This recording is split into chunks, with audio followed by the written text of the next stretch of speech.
এটা গাঁতত অৰ্ধগলিত এটা মৃতদেহ। আৰক্ষীৰ উপস্থিতিত পথাৰৰ সমীপৰ ৰাইজে খান্দিছে পুত খোৱা এটা পুখুৰী।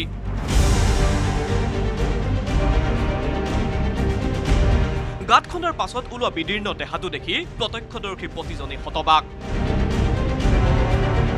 যোৱা 10 দিনে নোহোৱা হৈ থকা এজন ছাত্ৰৰ মৃতদেহ এয়া।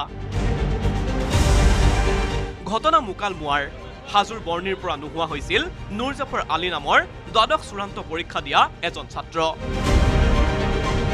2 মাৰ্চৰ সন্ধিয়াৰে পৰা নিৰুদ্দিষ্ট ছাত্ৰৰ বিচাৰ খোচাৰ চলিল। 3 মাৰ্চত পুত্ৰৰ সন্ধান বিচাৰি আৰক্ষীৰ কাষ চাপিল পিতৃ। প্ৰথমে নিৰুদ্দেশৰ অভিযোগ দাখিল কৰিলে পৰিয়ালে, কিন্তু 2 দিনৰ পাছত পৰিয়ালৰ সন্দেহ উপজিল আত্মীয় ছাদ্দামলৈ।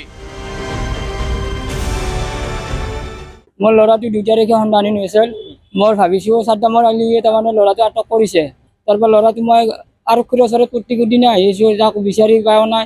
পোৱাৰ পিছত তাৰপৰা অৱশেষত পৰহি দিনা তেখেতক গ্ৰেপ্তাৰ কৰাৰ পিছত পৰহিও আকৌ ওলা নাই। আজি ৰাতিপুৱাই ল'ৰাটো মাৰি পেলানো গাঁতত পুতি থোৱা বুলি কৈছে। মানে আমাৰ ভাগিনজন মানে যিজন ভাগিন ঢুকাইছে, তেওঁৰ মানে তেওঁলোকক মানে ঘৰত কেতিয়াবা পৰি থাকিলে মানে কি হয়। হাজোৰ বৰ্ণিৰ মাজৰ চকৰ পৰা নোহোৱা হৈছিল নুৰ জাফৰ।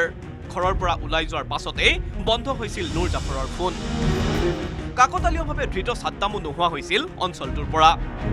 ছাদ্দাম আলীৰ বিৰুদ্ধে আছে পূৰ্বৰে পৰা অভিযোগ। আমাৰ বাইদেউজনীকো কেতিয়াবা উৎপাত কৰে, কিবা কিবি মানে অলপ মানে কাজিয়া কৰি থাকে। আহি মানে সি মানে ল'ৰাটো পঢ়ি থাকে। ৰাতি আহি মানে চুৰি দি মানে হানি দিয়ে বেৰাবিলাকত। ঘৰত মানে চুৰি দি হানি দিয়ে, থাপৰি দিয়ে এনেকৈ মানে কিবা কিবি উৎপাত কৰি থাকে। ইহঁতে মানে দুৰ্বল মানুহ নহয়, একো কৰিব নোৱাৰে। এতিয়া স্বীকাৰ কৰিছে, তেওঁ স্বীকাৰ কৰিছে মানে ডেড বডি ওলাই দিছে আৰু তেওঁ নিজে দিছে আৰু মানে তেওঁক থকা বুলি কৈছে বোলে। হাজো আৰক্ষীৰ তৎপৰতাত বঙাইগাঁৱত সোমবাৰে জালত পৰিল ছাদ্দাম আলী।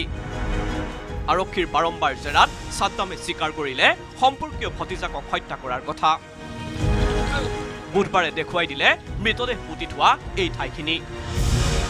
মাটি সম্পত্তিৰ লালসাতে ভতিজাকক হত্যা কৰাৰ সন্দেহ পৰিয়ালৰ লোকৰ।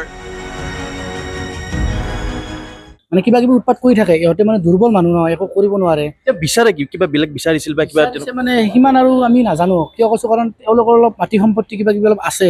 তেনেকুৱা হয়তো মানে ভাবিছে যে এজন ল'ৰাক মাৰিলে বাকী এজনে থাকিব। তেওঁতো আৰু বিকলংগই, মানে একো নাজানে, কানা খৰা মানুহ।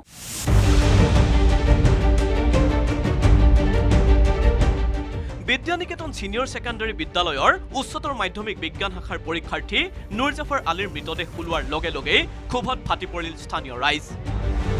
ক্ষোভিত ৰাইজে জ্বলাই দিলে ছাদ্দাম আলীৰ দোকান আৰু এখন ই-ৰিক্সা। পুত্ৰৰ এনে অকাল বিয়োগত বিশেষভাৱে সক্ষম পিতৃ ঢলি পৰিছে। সমগ্ৰ অঞ্চলটোত ৰাইজৰ মুখে মুখে এই নৃশংস ঘটনাৰে কথা। এতিয়া ঘাতক ছাদ্দামৰ স্বীকাৰোক্তিতে স্পষ্ট হ'ব এই দুৰ্ভাগ্যজনক ঘটনাৰ প্ৰকৃত কাৰণ।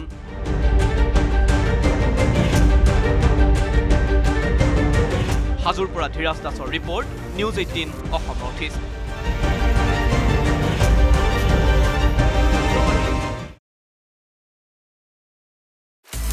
আপুনি বিচৰা বাতৰি পাব কেৱল নিউজ 18 এপত।